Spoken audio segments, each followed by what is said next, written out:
Hey there, I'm Bree Stockwell, and this is The Complete Creative, the podcast for passionate creatives and visionaries who want it all: meaningful work, epic ideas, and a beautiful life. Around here, we ditch the hustle, get intentional, and make space for success that actually feels good.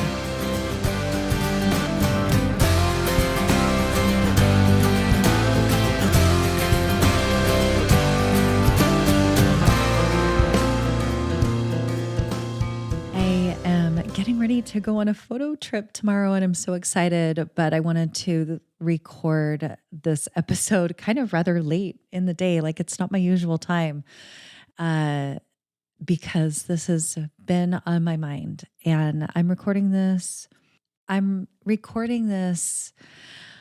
before Thanksgiving and Christmas, and I've just been thinking about this a lot lately, and especially over the past maybe 6 months to a year. I don't know. I can't put my finger on it, but it's something that I've been very focused on. So with that, let's go, because I have more packing to do.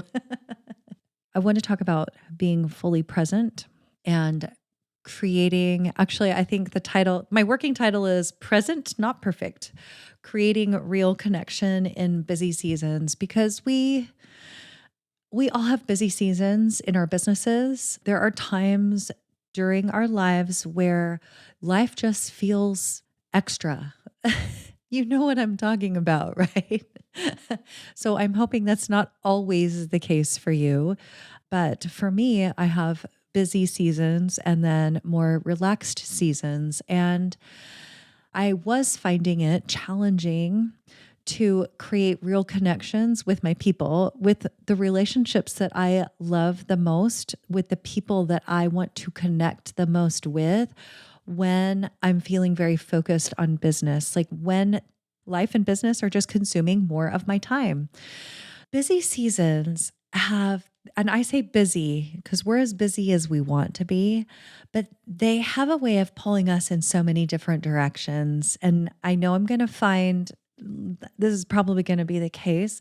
We're going to travel between Thanksgiving and Christmas and beyond. And I know there's a time that I'm going to start feeling a little torn between hanging out with my people and being fully present there, and also working in my business.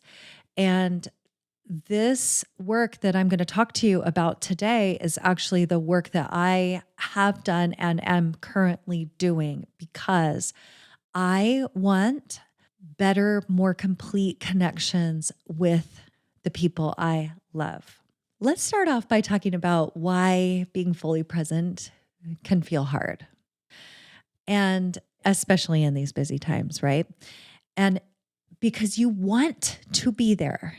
I know you want to be fully present with the people, but you have a whole list of to-dos, like business to-dos, unfinished tasks, maybe conversations you haven't had yet, like you're thinking about emails that you've got to send, or the person that you need to talk to get the other thing done, whatever that is, right? If you are a creative entrepreneur, the pressure to just turn it off doesn't always work, especially if you set your own work time. This is not a 9 to 5. Who works from 9 to 5? Like, it's not the 8 to 6 where you go, you do your thing, and you come home and it's all over with, right? And even if you have that, there is the tendency to bring the business home because you love it, probably because you really enjoy the work that you do. The reason I'm an entrepreneur is because I love it. I love the work I do. My brain doesn't always turn off when I really want it to. So this is really the work I have been doing, is really focusing on connection with my people, even when I could decide to work 24/7. Sometimes it's really fun, right? And there are times for that. So as we move forward into this conversation, I want to talk about a couple of things. One is how to show up fully during the longer stretches when it really counts, like the family gathering, the weekend trip. Like, I'm thinking about, for me, Thanksgiving, right? Like those moments you don't want to miss. My daughter was just here for a week. Spending those times just to sit and be without my brain wandering to the other things that the other tabs open, right? And then number 2, I'm going to talk about how you can create real connection in the small moments of your day, like those little cracks that we all have during our days. And we can use those to create real connection and be fully present because it doesn't always look like I would love to just sit and be, but we don't always have that. And so this is something that I have been discovering is how do I do both? So before we get into that, let's talk about why it is really so hard to like turn it off. Why it's so hard with our people to just flip the switch. I work from home. Maybe you do too. And or you run your own business, right? There might be no office to leave or a commute to like signal the re-entering the family life or the other parts of your life, right? It's like always present. So even if you love what you do, we don't have a lot of that space. And if you have set boundaries on your work time and your play time, like your family time, I applaud you. This is amazing. And you've probably done this because you've noticed, like, oh, wait, I don't want to bring my work home. And if that's something that you've already done, maybe in this conversation, you'll find some ways that you can make that even more expansive, really dial in the connection piece for yourself. So even if you love what you do, your brain is holding lots of open loops, the unfinished tasks, maybe client messages, ideas. I don't know about you guys. I'm always having ideas swirl in my head. And honestly, they'll pop up at like random times for me, right? And all of these things that are swirling in our mind, they can keep our nervous system like slightly activated. So let's talk about the science here for a minute. This is where I like go to ChatGPT. I'm like, tell me about the science. I'm super interested about learning about what's happening in our bodies here. Is it a problem? All of these things. Okay, so here's the science. Your body processes all of these open loops like low grade stress. Okay. And it's triggering your sympathetic nervous system, keeping your body in a slight, not high, but just a subtle state of alertness. And over time, this is what is called an allostatic load. Okay, so the definition of this is the cumulative wear and tear on your system from chronic unresolved stress. That doesn't sound great to me. I know in the future I'm going to do an episode about stress because I'm reading about it and the good stress and the not so great stress. So stay tuned for that, but it's going to be a little bit as I work through it and digest it. I do know this, that holding the mental tabs means your body is using energy even when you're trying to relax. And this is called directed attention fatigue.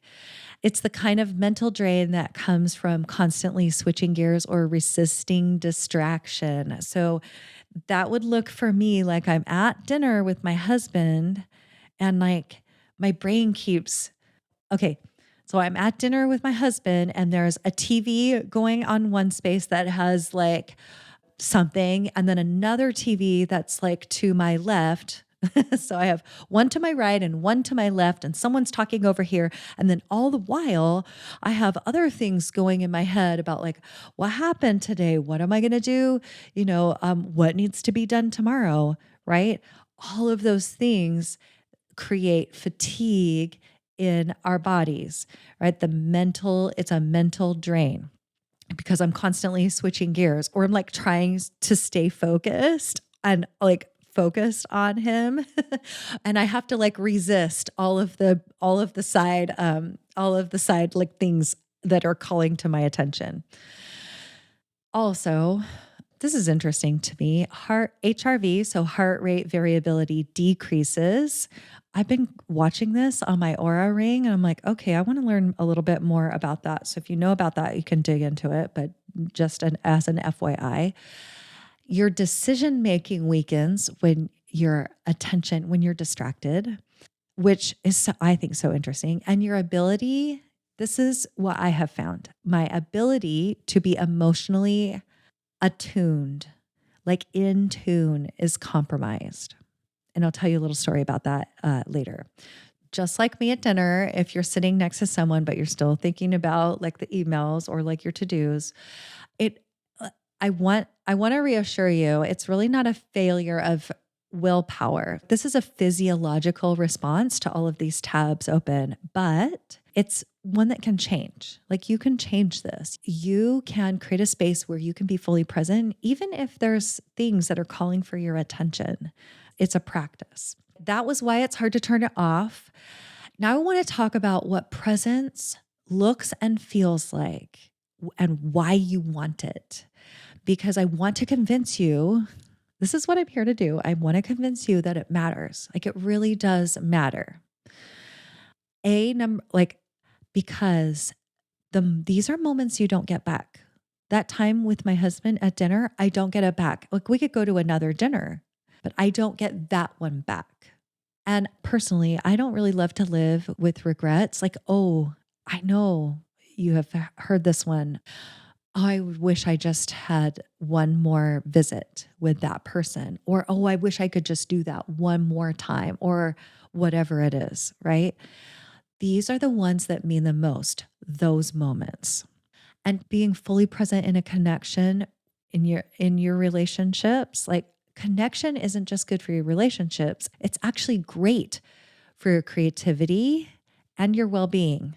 I notice this, my heart rate slows. I feel more grounded when I'm in full presence. Okay. And I'll tell you more about creative work in just a minute. The other reason this is important and why you want it is because I believe the people you love shouldn't feel like an afterthought. And I don't do a lot of shoulds, but this is a should for me. I never want the people I love to feel like everything else comes before them. I'm like, oh, shoot, I didn't think about them. Oh, wait, scramble. And I don't want my people to feel like they're like a checkbox on my to-do list. Check. Okay. Full disclosure, they have been, but only when I am very consciously doing this work and I want to make sure that I do it. Okay. It's something that I am focusing on.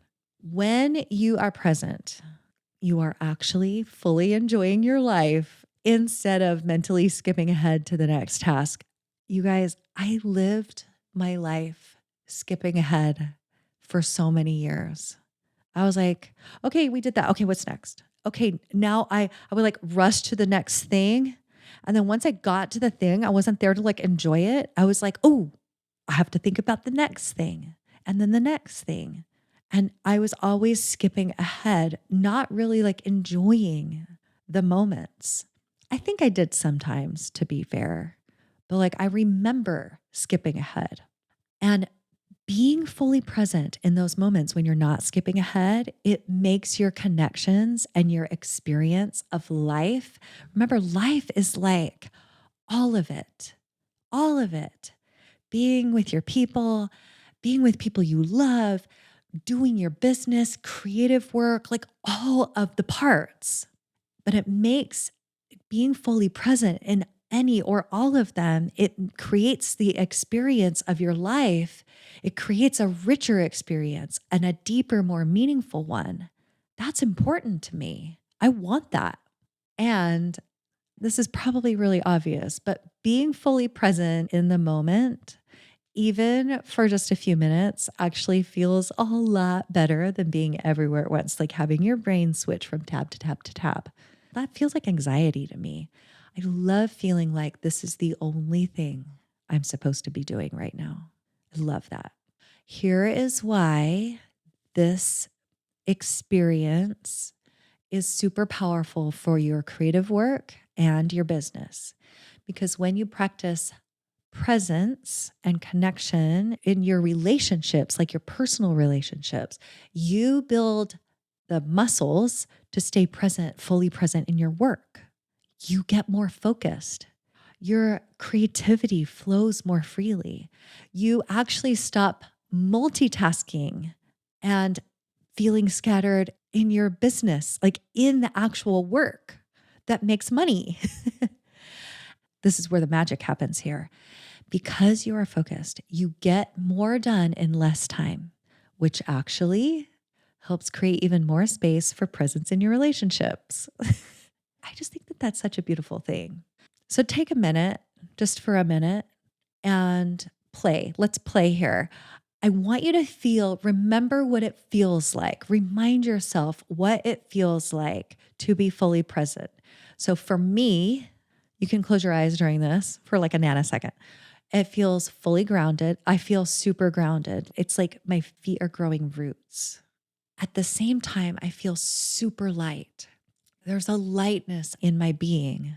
And my nervous system actually can like take a full deep breath. It feels like a big exhale. And I love feeling like I'm not split between two worlds. It feels like this thought, like this is the only thing that matters right now. And then for the other people, for anyone else, for the people that you're with, then they feel like I'm the only person that matters right now. They feel loved, hopefully, right? They feel like you fully see them. You are choosing them in that moment. They feel like they truly matter to you. There's an amazing book, not just for coaches, but there's an amazing book about a coach named Steve Hardison. It's called The Ultimate Coach. I highly recommend this. It's an amazing book. And so many of the people that share in that book about Steve say that he is like a master at full presence. Like you feel amazing in his presence because he is fully present with you and you are the only thing that matters in the moment. You know that when you're in his presence, you are the most important thing in his world. How amazing is that? Like this, I've been thinking about this. What this looks like for me is listening to a story from one of my kids and actually remembering it, fully digesting it, really, truly paying attention, like laughing at a joke, like fully laughing at something funny that someone says that I'm with without mentally editing a photograph or thinking about the email I have to send, right? It also looks like in real time, like making eye contact with the person you're with and like really seeing them, not with your to-do list right in front as a buffer. I had some friends over for dinner the other day and I was practicing this. And one of my friends said, have you noticed? And actually, the subject was brought up of being fully present. And one of my friends said, have you noticed that animals like to connect with you with their eyes? Like they just know to look at you with their eyes. It's like an unspoken soul connection with your eyes. And that's what I think here. When you are looking into someone else's eyes and you fully see them, it's like somehow you are sharing your soul, like it's the windows to each other's souls. That's a little bit woo, but I like thinking about that. There's two ways to do this. And I told you earlier that I would talk about being present in longer spaces and in shorter spaces of time. So first I want to talk about creating connection in the cracks of your day.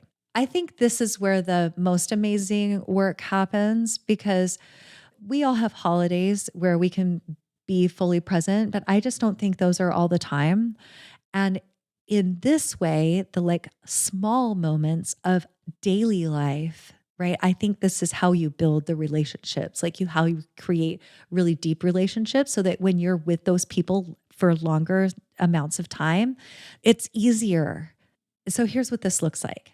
In your day, you can take 5 intentional minutes. I believe that 5 intentional minutes can matter more than like a whole bunch of distracted ones. Here's what you can do. Find a couple of times in your day, and honestly, I want my people to be listening to this, but not. I will schedule this. I legit will be like, oh, I'm going to take a walk and I'm going to connect with all of my people. If I'm really focusing on connecting with one of my kids, I will put a reminder in my phone to connect with them like multiple times. My favorite thing to do is have a personal connection with each of my kids every day because they don't live around me anymore. Kind of sad.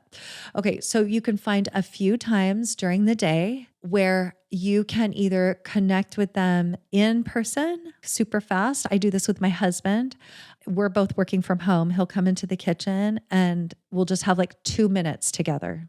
We love taking a walk together. It's like 15 minutes. We do this screen free, no agenda, just the walk. I many times will leave my phone at home. I feel good about that now because my Aura ring tracks my steps. I love tracking my steps. I will just leave my phone at home so many times because why do I need it? Before you have these moments, you can make decisions ahead of time about your boundaries.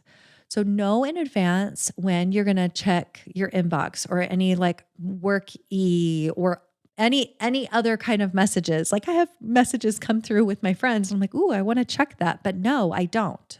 I have an iPhone and I can create a focus. And so when I'm with people, I'll just turn it to do not disturb. So if you can't get a hold of me, that's why. Because I'm do not disturb on purpose, right? And then you can let everybody else know, hey, I'm not available. Like if you work with, I'm a solopreneur, but if you work with people, you can just let them know, hey, I'm not available. Like I'm taking an evening walk or like, I don't know, you just turn it off. Like they don't just set your boundaries and then stick to them, right? What this does, it removes this little bit of tension that's like, I should be doing something else. I should be checking email. I should be XYZ. No, I've already decided this is what I'm doing. I'm taking the walk and I don't need to be doing anything else because everything else has either already been done or can wait. This is exactly what I want to be doing right now. This is very intentional. This is the intentionality. This is the intentional work right now. The other part of this is letting go of some of the guilt, maybe some of the guilt of what you've done in the past, how you've showed up in the past. But also, like when I'm taking my walk, my mind might wander a little bit. I don't beat myself up over that. I just let it be. And I do a gentle reminder to just come back to the present moment. If you have done any guided meditation, this is exactly what we do. If you find your mind wandering, you come back. You just release it and come right back. Oh yeah, it actually sounds to me in my head like, oh, I see what my brain wants to do because I've trained it like this. And on purpose, I'm choosing something different right now. And I just come right back to it. And honestly, over time, it's gotten so much better. I can take a walk and my mind isn't wandering as much anymore because I'm training it. It's amazing work. I feel so much better when I do it like this. Let me just talk about a micro moment. Okay. So one of the things that I do is when I wake up in the morning, my husband's he's a day trader. So when he's always up before me, he's like down on his computer. And yes, I have my phone, but I put it in my pocket and I go downstairs to his office. And even if he's trading, I will just take like a hot second and I'll like hug him. But I'm like not absent-minded. It is like, this is exactly what I want to do. Right. So putting your phone down during a hug, asking one more question over dinner. I'm going to do this at Thanksgiving. There's going to be a lot happening, but I want to be very intentional about spending one-to-one time, not alone, but like in the moment. Hey, and asking a very intentional question, looking at their eyes, smiling, making the connection. So something else I love doing is it doesn't involve anyone else but me. And when I decided I wanted to focus on connecting more with the people I love in my life, and this is like my kids, my husband, my sisters, my friends, like all of these people, they don't have to be present for me to make a connection with them. I've decided this, that I can internally connect with them. I want to create the connection even before I'm with them in person. What this looks like is like maybe I'm not talking to them on the phone at the moment, but if I'm like on a walk or I'm driving or maybe I've finished my email, I'll like close my computer and just close my eyes and take a moment to picture the other person and imagine what they're doing and send loving thoughts and blessings to them. There is a really beautiful book. I grabbed this idea from a really beautiful book called The Gentle Art of Blessing. And if you haven't read it, this book literally has changed my life. It is really about having great thoughts and sending loving energy to other people without speaking. It will change your life. So this is something that I have been doing is using that idea to just really have an internal connection with people I love that aren't around me. What I have found is that these little small moments where I'm like fully present and I create connection have a huge impact on these longer moments when we're together. And I think these are the moments that really count. The holiday gathering or the catch up call that you spend like an hour or more on the phone without doing anything, just sitting. Gosh, I love that. It feels so indulgent to just sit and have a 30 to 60-minute conversation with one of my kids just because. It could look like a dinner. It could look like a week with my daughter at my house, which I just had. And that was really amazing. I got to practice being fully present with her multiple times. I will tell you, there was one time that she was loading the dishwasher and she was telling me a story, and I had like a to-do list running through my head. So it was kind of running around, like it was a little harried in the moment. And she was like, "Hey, mom, I know she was telling me something, but I didn't hear her." I was like, "Uh huh, uh huh, uh huh." And she goes, "Hey, mom, were you listening?" I was like, "Shoot, I wasn't." She goes, "Well, just tell me if you're not listening, because then I just won't talk." And I was like, "Oh my gosh, I'm so sorry." I'm like, "That was an old pattern. Let me just be here." you know? So, we do these things because we're human, right? Because we want to get the to-do list done, because we have other things in our lives that we want to get done. Um, and I just wasn't being intentional about the moment with her. That was a time where being half there was actually really maybe not necessarily harmful, but I could tell that was hard for her. It's obvious when we're only half there. Have you ever chatted with someone and they keep like looking at their phone? I'm so guilty of this. I'm so much better now because I want to be intentionally there with my people. It feels chaotic and everyone feels a little like off. Like the full connection isn't there. The thing that makes relationships beautiful is kind of lacking. So how you can be fully there during these longer times together is one, you can clear the decks beforehand. So you can close as many open loops as you can before you get there. That's what I'm going to do. You can send the email, reschedule the meeting, or have the meeting, whatever, right? Make the decision. If there's a decision to be made, make it. So your brain isn't holding it during your lovely dinner or your time with your people, right? And you can also mentally clear the decks. So it's not just the to do, it's deciding that anything that's pending, there's always something pending, y'all, always. You can decide that anything that's pending can wait. All of that gets put on pause and it's amazing. And all of it will still be there when you get back. You literally can just set it down and come back to it. Number two is you create a sacred container. Decide ahead of time that the space that you're sharing with a person or your people is off limits to certain things, to work, to whatever it is, to text messages from people who aren't there. I'll put my phone on do not disturb and shove it in my purse and really focus on this is the space. This only thing that matters is right now. Three, just drop any pressure to make it perfect. It's not about creating the perfect ideal moment. We've all tried to craft these. I celebrate Christmas, so I've tried to craft like the perfect Christmas morning, and it doesn't always work. It's not about creating this ideal moment. It's just about being fully available in body and spirit in that moment. And then this is what I think is really beautiful is to give yourself like a buffer before you get into that space. But also afterwards, like let yourself enjoy the after moment of having been fully present and just give yourself a moment to like recalibrate before you go back into work, right? My notes here for me say, let your nervous system just stay soft and grounded for just a little while longer. I love at the end of these conversations to give you some things to think about. So that's what I want to do here. Number one, who do you want to be fully present with more often? Make your list. I did that. I did this about a year ago. I was like, I want a better relationship with my children. How can I create that? That's where a lot of this work that I was talking about today came from.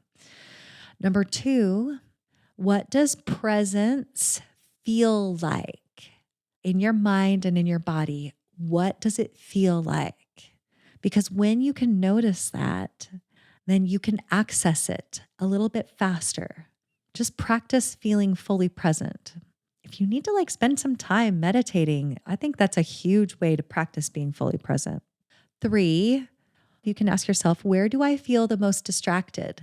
And what's usually running through my mind? I was noticing that I was constantly running through my to-do list. Did I forget anything? I have just decided I'm going to trust myself that if something absolutely needs to get done, I will remember. I will come back to it. I'm learning to trust myself more with the to-do list. So it actually doesn't run through my head like a ticker tape anymore, or not as often. And the last question is, what is one quote, open tab? Remember the open tabs, like an open loop, I could close before stepping into time with someone I love? What is an open tab you could close before stepping into some time with someone that you love? How could you close a loop and minimize the distraction? So imagine this, ending your day feeling like you truly lived it, not just got through it. Y'all, this is the work. We want to be fully present in our full lives, not just like getting through the day. And of course, some days are going to feel like that. But what if tomorrow you could finish your day and be like, I fully lived it? Amazing. Imagine giving your people your full attention and it being feeling so fulfilling that you are ready to go back to work, back into all parts of your life, your work and your personal life are so fulfilled. You are fulfilled by all of it. Imagine your nervous system settling, the big exhale that happens because your brain isn't split between work mode and living your real life. You're just there in the moment. And your brain doesn't have to shift back and forth between any of the distractions that you have going on.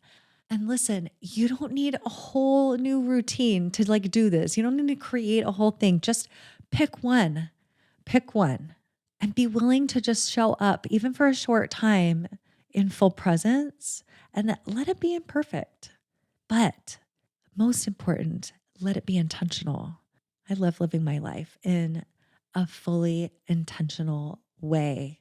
This is the current work I'm doing and always doing is to live my life as a complete creative. Complete meaning my personal relationships feel fulfilled. My work feels super fulfilling. My creative work feels amazing. I'm taking care of me, like my physical body, my mental health, all of this. It feels complete. And I believe that being fully present, especially with people that we love, is a huge part of this. If at this time you are wishing that your life felt more complete in so many more areas or in all areas, This is the work that I do with my clients. So if you are wishing and hoping and you've been dreaming about this rich, full life where your work feels amazing, the money's coming in, the relationships feel great, your body feels good, all of that, this is the work that I do with my clients. You can schedule a clarity call and we can talk about what it looks like to work together. I will put the link in the notes, or you can message me on Instagram at Creative Minds Coach. All right, that's it. I hope you go have some intentional, beautiful, fully present moments really soon. All right, see you next time. Bye.